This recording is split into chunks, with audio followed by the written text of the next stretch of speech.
പാർട്ടിയുടെ MP-മാർ MLA-മാർ അവരെ പ്രത്യേകമായി തങ്ങൾ വിളിച്ച് നിലവിലുള്ള രാഷ്ട്രീയ സാഹചര്യങ്ങൾ ചർച്ച ചെയ്യാനാണ് ഇന്നത്തെ മീറ്റിംഗ് കൂടിയത്.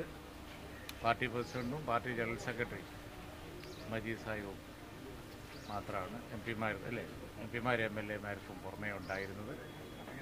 നിലവിലുള്ള രാഷ്ട്രീയ സാഹചര്യങ്ങളാണ് ചർച്ച ചെയ്തത്. അഖിലേന്ത്യാ രാഷ്ട്രീയ സാഹചര്യങ്ങൾ വളരെ പ്രധാനമാണ്. നാഷണൽ കമ്മിറ്റിയുടെ ഡൽഹിയിൽ ചേർന്നിരുന്നു. തങ്ങൾക്ക് ആ യോഗത്തിൽ സംബന്ധിക്കാൻ കഴിഞ്ഞിരുന്നില്ല.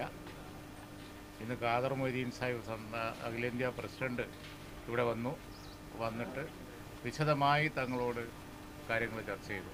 നേരത്തെ പറഞ്ഞതുപോലെ തന്നെ ഞങ്ങൾ ദേശീയ തലത്തിൽ തമിഴ്നാട്ടിലും അതേപോലെ ബംഗാളിലും അതുപോലെ മറ്റു ചില സംസ്ഥാനങ്ങളിലും കേരളത്തിലുമൊക്കെ വളരെ നന്നായി പെർഫോം ചെയ്യാൻ പോവാണ് എന്നുള്ള ഒരു അഭിപ്രായത്തിലാണ് പാർട്ടിയുള്ളത്. ശക്തമായി അതിനുവേണ്ടി ഞങ്ങൾ ഇറങ്ങാൻ പോവുകയാണ്. കേരളത്തിലും UDF-ന് വളരെ നല്ല സാഹചര്യമാണ്.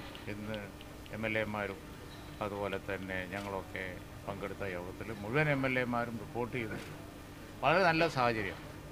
അപ്പോൾ അതുകൊണ്ട് തന്നെ നിലവിലുള്ള രാഷ്ട്രീയ സാഹചര്യം UPA-ക്കും UDF-നും അനുകൂലമാണ്. ആ കാര്യങ്ങളിലുള്ള പാർട്ടി പോകേണ്ട ഡീറ്റെയിൽസിലേക്കിലൊക്കെ പോയി അഖിലേന്ത്യാ കമ്മിറ്റി ചേർന്നപ്പോൾ എടുത്ത ചില തീരുമാനങ്ങളുണ്ട്. ബഷീർ സാഹിബ് അതിവിടെ വിശദീകരിക്കും. അതുപോലെ തന്നെ ഇപ്പോൾ ഇനി വരാൻ പോകുന്ന മീറ്റിങ്ങുകളെ സംബന്ധിച്ച് മജീദ് ഇപ്പോൾ ഇത് ഔപചാരികമായി ചേരുന്ന മീറ്റിംഗ് അല്ല. പാർട്ടി കമ്മിറ്റി ഉന്നതാധികാര സമിതി അതൊക്കെ പിന്നീട് ചേരും. അതിൻ്റെ ഡേറ്റ് കാര്യങ്ങൾ തീരുമാനം എന്താണ്, എങ്ങനെയാണ് ഓതറൈസ് ചെയ്യുക എന്നൊക്കെ നിങ്ങൾ നിരന്തരം ചോദിക്കാൻ സാധ്യതയുണ്ട്. നമ്മൾ 3-ാം സീറ്റ് എന്നൊക്കെ അതിനെപ്പറ്റിയൊക്കെ മജീദ് സാഹിബ് ഇവിടെ പറയും. പക്ഷെ എന്തായാലും 2-ൻ്റെയും 3-ൻ്റെയും അല്ല, ഞങ്ങൾ അതിലേറെ സീറ്റ് കിട്ടേണ്ട ഒരു ശ്രമത്തിലാണ് അഖിലേന്ത്യാ തലത്തിലുള്ളത്.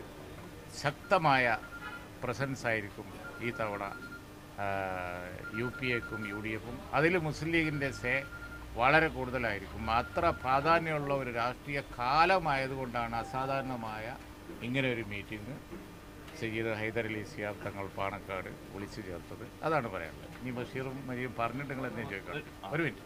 ദേശീയ അടിസ്ഥാനത്തിൽ ഈ തെരഞ്ഞെടുപ്പിൻ്റെ പ്രാധാന്യം മുസ്ലിം ലീഗിൻ്റെ നാഷണൽ കമ്മിറ്റി ചർച്ച ചെയ്തിരുന്നു.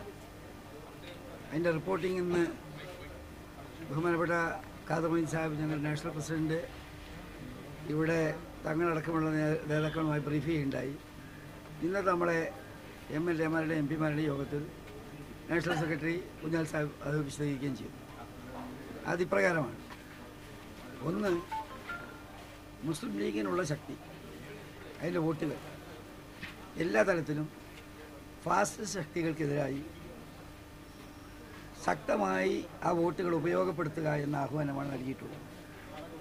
BJP ഭരണത്തിലെ ദുഷ്ചെയ്തികൾ രാജ്യം അനുഭവിച്ചു കഴിഞ്ഞു. അതുകൊണ്ട് മുസ്ലിം ലീഗിൻ്റെ കയ്യിലുള്ള എല്ലാ ശക്തിയും ഈ ഫാസിസ്റ്റ് ഭരണകൂടത്തിനെതിരായി വോട്ട് രേഖപ്പെടുത്തിക്കുന്നതിൽ ഉപയോഗപ്പെടുത്തും. 2, വിവിധ സംസ്ഥാനങ്ങളിലാകട്ടെ എവിടെയാകട്ടെ മുസ്ലിം ലീഗിൻ്റെ വോട്ടിംഗ് പാറ്റേൺ എന്ന് പറയുന്നത് ഈ ഫാസിസ്റ്റ് ശക്തികളുമായോ അവരുമായി ചങ്ങാത്തമുള്ളവരായോ യാതൊരു ബന്ധവും ഉണ്ടാക്കില്ലെന്നുള്ളതാണ്. 3-ാമത്തെ കാര്യം, ഇന്ത്യയിൽ ജനാധിപത്യ രംഗത്ത് ആകെ പ്രതീക്ഷയുള്ളത് കോൺഗ്രസിൻ്റെ നേതൃത്വത്തിലുള്ള മുന്നേറ്റത്തിനാണ്. കോൺഗ്രസിൻ്റെ സ്ഥാനാർത്ഥികളും അത് ഉൾക്കൊള്ളുന്ന മുന്നണിയുടെ സ്ഥാനാർത്ഥികളും മത്സരിക്കുന്നിടത്ത് ഏതെങ്കിലും വിധത്തിലുള്ള വോട്ടിൻ്റെ അകൽച്ചയുണ്ടാക്കി കോൺഗ്രസിൻ്റെ നേതൃത്വത്തിലുള്ള ഭരണം വരുന്നതിന് ഏത് വിധത്തിലും ഭംഗമുണ്ടാക്കാൻ പാടില്ലെന്നും വോട്ട് ചെയ്യുന്ന സമയത്ത് എല്ലാ സ്റ്റേറ്റുകളിലും ഈ കാര്യം കൃത്യമായി പാലിക്കണമെന്നും തീരുമാനിച്ചിട്ടുണ്ട്. അതുകൂടെ വിശദീകരിക്കുകയാണ്. ഈ തെരഞ്ഞെടുപ്പിൽ UDF-ൻ്റെ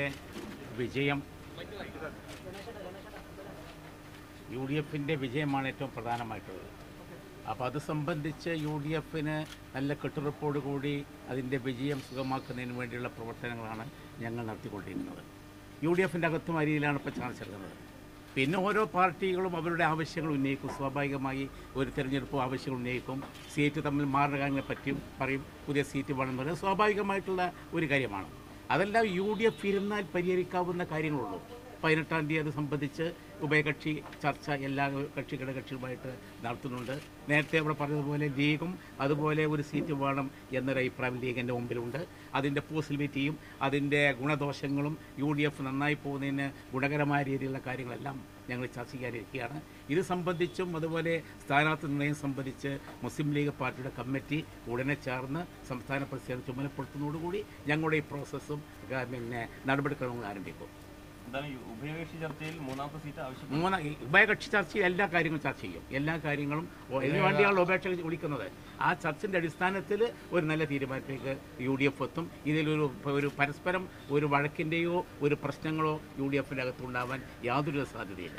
ഈ 18-ാം തീയതി കേരള കോൺഗ്രസും അതുപോലെ തന്നെ മുസ്ലിം ലീഗും ഒക്കെ ആയിട്ട് ചർച്ച ഔദ്യോഗികമായി ഇത് സംബന്ധിച്ചുള്ള ചർച്ചകൾ നടക്കും. പിന്നെ അധിക ദിവസങ്ങൾ ഉണ്ടാവില്ല.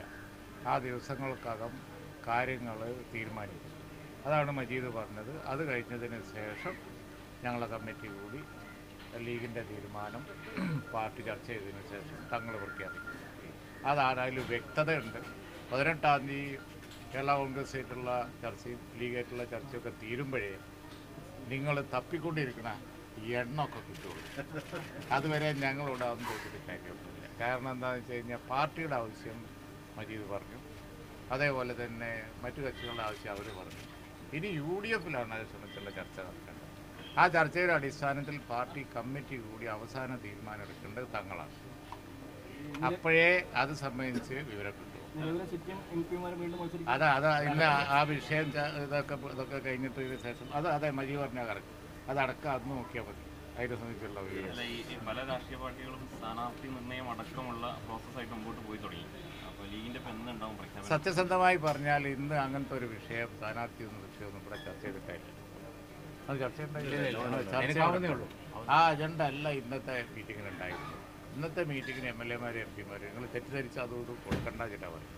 കാരണം വെച്ചാൽ ഇന്നത്തെ വിഷയം രാഷ്ട്രീയ പ്രാധാന്യമുള്ള ഒട്ടനവധി വിഷയങ്ങൾ ഡെവലപ്മെൻറ്റായി, അതുപോലെ തന്നെ MLA-മാർക്ക് പറയാനുള്ള പല പ്രശ്നങ്ങളായി, പാർലമെൻറ്റിൽ ഉന്നയിക്കേണ്ട കാര്യങ്ങളെക്കുറിച്ച്, അസംബ്ലിയിൽ ഉന്നയിക്കേണ്ട കാര്യങ്ങൾ വളരെ ഗൗരവത്തിൽ MLA-മാരോടും MP-മാരോടും പറയാനുള്ള, അതുപോലെ MLA-മാർക്കും MP-മാർക്കും തങ്ങളോട് പറയാനുള്ള അവസരം. അതാണ് ഇന്നത്തെ മീറ്റിംഗ്. നിങ്ങൾ സത്യസന്ധമായി റിപ്പോർട്ട് ചെയ്യാൻ അങ്ങനെ ചെയ്താൽ മതി. ഈ അക്രമ രാഷ്ട്രീയം മാറ്റി നിർത്തി കഴിഞ്ഞാൽ CPM-മായി സഹകരിക്കാൻ തയ്യാറാണ്, ചർച്ചയ്ക്ക് തയ്യാറാണ്. അത് പിന്നെ ഈ ആരുമായിട്ടാണ് ചർച്ച ചെയ്തത്? ഭരണകക്ഷി പ്രതിപക്ഷ ചർച്ച നടന്നു. രാഷ്ട്രീയ സഖ്യമായി വ്യാഖ്യാനിക്കണ്ട. അപ്പോൾ രാഷ്ട്രീയ സഖ്യം ബംഗാളിൽ നോക്കി. അവിടെ ബംഗാളിൽ യാതൊരു ഗതിയും പിടിക്കാതെ ഇരിക്കുകയാണ് CPM. അവിടെ കോൺഗ്രസിൻ്റെ സഹായം അവർക്ക് വേണം. അതിൽ ഇപ്പോൾ ഇവിടെയുള്ള CPM ഒരു ബേജാറായിരിക്കേണ്ട കാര്യമില്ല. അത് രാഷ്ട്രീയ യാഥാർത്ഥ്യങ്ങളാണ്. കേരളത്തിൽ ഇപ്പോൾ പിന്നെ ഭരണകക്ഷി പ്രതിപക്ഷ നിലക്കാണ് പോകുന്നത് കോൺഗ്രസും CPM-ഉം. പക്ഷേ ഇവിടെ UDFിൻ്റെ വേവാണ്, ട്രെൻഡാണ്. അതുകൊണ്ട് പാർലമെന്റ് ഇലക്ഷൻ തൂത്തുവാരും. ഈ മൂന്നാം സീറ്റ് ആവശ്യം UDF ഉഭയകക്ഷി ചർച്ചയിൽ ആവശ്യപ്പെടുമ്പോൾ ഒരു ചെറിയ തർക്കത്തിലേക്ക് എത്തുന്നൊരു ആശങ്കയുണ്ട്. നിങ്ങൾ എന്ത് പ്രതീക്ഷ വെച്ച് പുലർത്തുന്നതിന് നമുക്ക് വിരോധമില്ല. അല്ല അത്തരത്തിലേ ഞാൻ അതിന് മറുപടി നേരത്തെ പറഞ്ഞു.